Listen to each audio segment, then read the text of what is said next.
Gaza Israel war zone से एक और ब्रेकिंग न्यूज सामने आ रही है। इजराइल के साथ हो रहे युद्ध में आतंकवादी संगठन हमास ने अपनी पूरी युद्ध की तकनीकी कला को झोंक दिया है। इजराइल के साथ ऊपर हमला करने के पहले उसने बाकायदा अपना एक लंबा चौड़ा कमांड सेंटर बनाया और ये कमांड सेंटर जमीन के ऊपर भी है और जमीन के नीचे दोनों जगह बनाए गए हैं। इन कमांड सेंटर्स में हमास ने आधुनिक तकनीक से युक्त कंप्यूटर और दूसरे उपकरण स्थापित किए हैं। साथ ही आपको बताएं कि जिस जगह से इजराइल पर अटैक किया जा रहा है यानी कि गाजा पट्टी का इलाका, वहां भी आधुनिक उपकरण लगाए गए हैं। एडवांस टेक्नोलॉजी का इस्तेमाल किया गया है।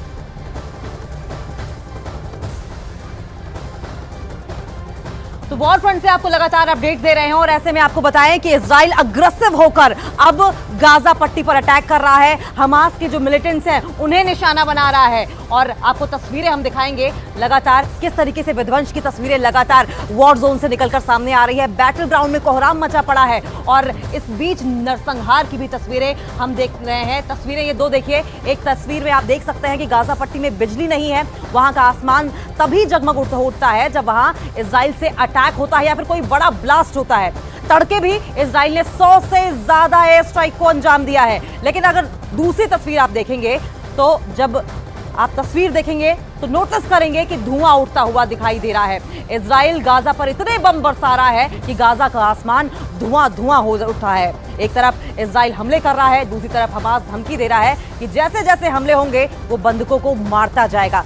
जाहिर है अब हमास खौफ में है और इजराइल से हमले रोकने की लगातार गुहार भी लगा रहा है। इजराइल के मीडिया के मुताबिक हमास में मरने वालों की संख्या 900 से ज्यादा हो गई है, जबकि 2600 से ज्यादा लोग घायल भी हुए हैं। वहीं गाजा के स्वास्थ्य मंत्रालय ने कहा है कि इजरायली हवाई हमलों में 687 फिलिस्तीनी मारे गए हैं और 3726 लोग भी घायल हुए हैं। तो ये दो तस्वीरें आपकी टीवी स्क्रीन पर देखिए किस तरीके से हवाई हमलों से लगातार दहलता हुआ नजर आ रहा है गाजा। एयर स्ट्राइक लगातार इजराइल की ओर से की जा रही है और साफ तौर पर इजरायली मिलिट्री स्पोक्सपर्सन की ओर से ये बात साफ कर दी गई है कि अब जो ये अटैक हैं, ये ऑपरेशंस हैं, वो और ज्यादा अग्रेसिव होंगे, यानी कि और ज्यादा डेंजरस होंगे, और ज्यादा तबाही होगी, और ज्यादा कोहराम मचेगा और ज्यादा लोग इसमें मारे जाएंगे और ये जो युद्ध है वो लंबा खींचेगा।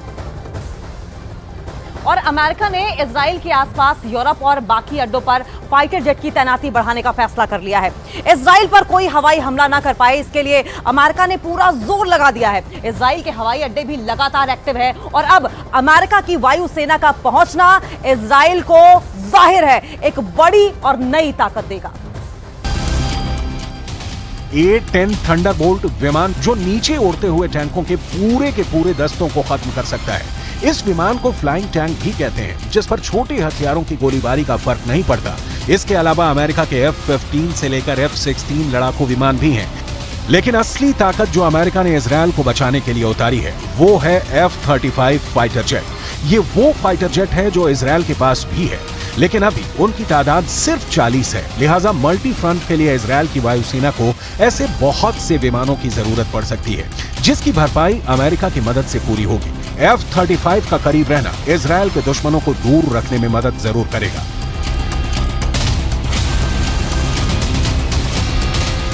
ये आपके सामने दुनिया का सबसे खतरनाक, सबसे डेंजरस फाइटर जेट F-35 है।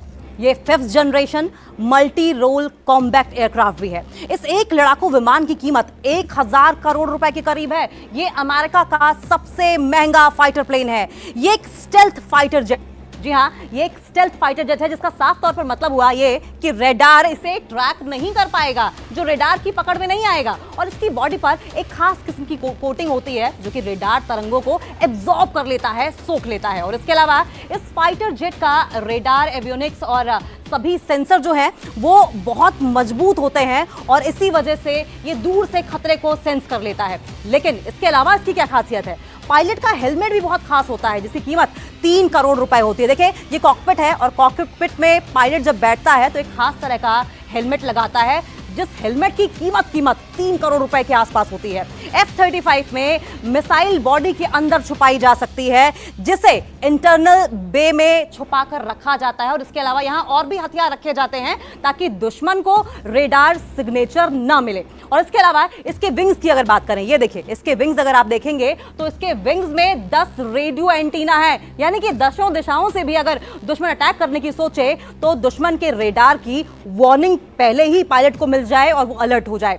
F-35 का कंप्यूटर सिस्टम की अगर हम बात करेंगे तो इसका जो कंप्यूटर सिस्टम है वो हैक प्रूफ है, यानी कि इस पर दुश्मन निगाह नहीं डाल सकता, इसे हैक नहीं कर सकता, जिस पर दुश्मन इलेक्ट्रॉनिक अटैक नहीं कर सकता, यानी कि ये हैक नहीं किया जा सकता है, किसी भी तरीके से कंट्रोल नहीं किया जा सकता है। इसकी अधिकतम अगर रफ्तार की बात करें तो 2000 किलोमीटर की इसकी रफ्तार है पर आवर की, यानी कि अंदाजा लगा सकते हैं कि कहते हैं कि बिजली की रफ्तार से ये आगे बढ़ता है और ये 50,000 फीट की ऊंचाई तक उड़ सकता है।